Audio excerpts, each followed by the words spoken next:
Hi everyone, welcome back to another episode of Editing Basics.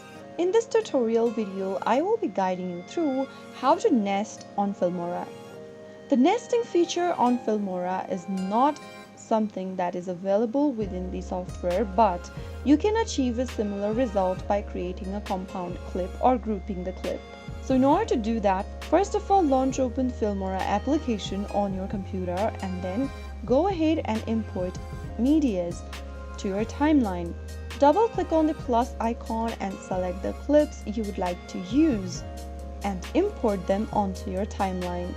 Go ahead and drag the clips on the timeline and select your desired resolution frame for the clips. Now after adding different clips onto the timeline, you'll now need to go ahead and select the entire clip. You can also press the Ctrl+A option in order to select all the clips available and then right click on the clip. There you will be able to see the group icon. Simply click on it and you can see that you have successfully nested or grouped the clip into one.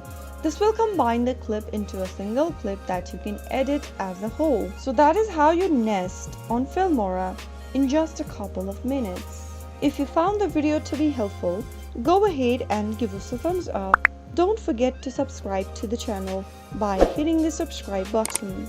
Press on the bell icon so that you'll never miss another upcoming upload from us. I will be back again in the next video. Thank you for watching.